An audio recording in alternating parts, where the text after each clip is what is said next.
All right, today we are diving deep, and I mean that literally, into one of the greatest archaeological cold cases of all time.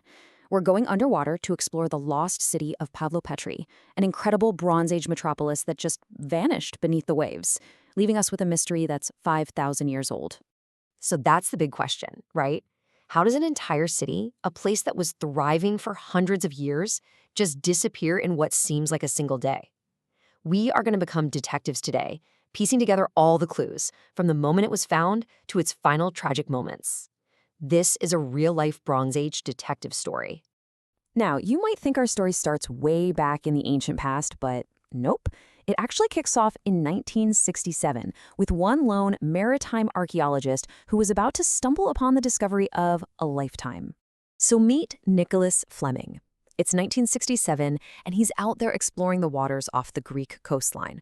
And what's interesting is he'd actually searched this exact area before and found nothing. But this one particular dive, well, this one was about to change history.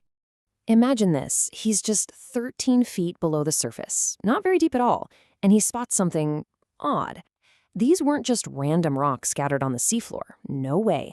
These were stones laid out in a regular, deliberate, totally unnatural pattern.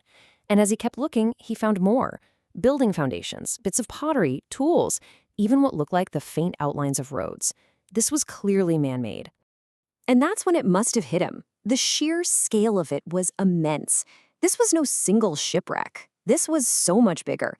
He had discovered an entire, planned, prehistoric city hiding just beneath the waves, a place we now call Pavlopetri. Okay, so finding a city is one thing, but really understanding it, grasping its actual size and layout, that's a whole other challenge. Archaeologists knew they needed to see the whole thing at once, which is pretty much impossible for divers just swimming around. They needed a new kind of eye, a technological eye. And that's where the hero of our investigation comes in, sonar scanning. Basically, this is amazing technology that lets us see what the water is hiding. It uses sound to build a super detailed picture of the seabed. It's kind of like playing a high-tech game of Marco Polo with ancient ruins. So how does it work? Well, it's both simple and absolutely brilliant. A device sends out a ping, a sound wave, down to the seafloor. Those waves hit the ancient structures, like walls and buildings, and bounce back up. A receiver then captures those returning echoes, and a computer crunches all that data to create a stunningly precise 3D map. And the result? Whoa, it was absolutely breathtaking. For the first time ever, archaeologists could digitally peel back the water and see the entire city of Pavlopetri, its true layout, its full extent. It was all there.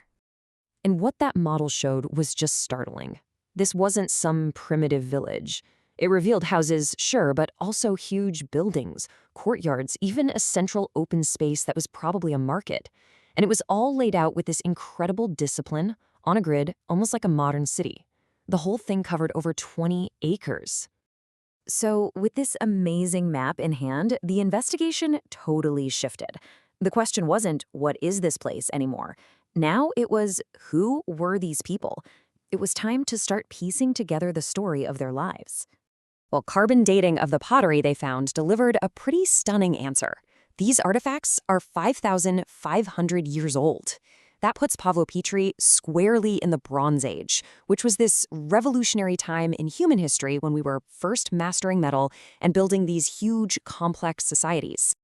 Right, so that brings up the next huge question. I mean, you've got this sophisticated, incredibly well-planned city. So why on earth would you build it here, on what would have been this narrow strip of land, seemingly in the middle of nowhere? And the answer, it turns out, is all about business. The evidence is overwhelming.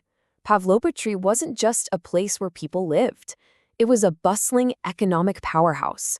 We're talking about a major hub for manufacturing and trade that reached across the ancient world. And the single biggest clue to what they were up to was found in just astonishing numbers.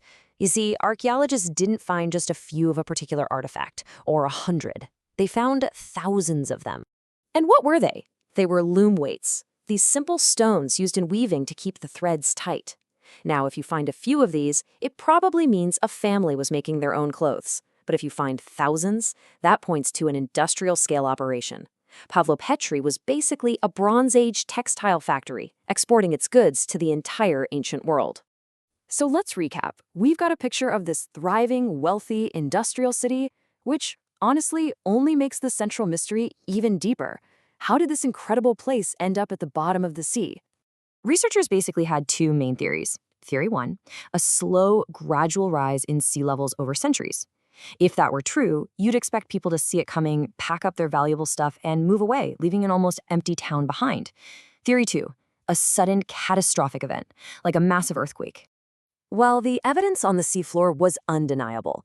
The city was almost perfectly preserved. We're talking pots, tools, and yes, those thousands of loom weights found right where their owners left them.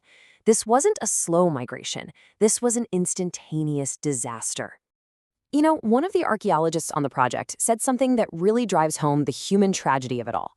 He said you could see all the things people used in their daily lives just left there. And what that suggests is that the people who lived in Pavlopetri didn't even have a chance to get out.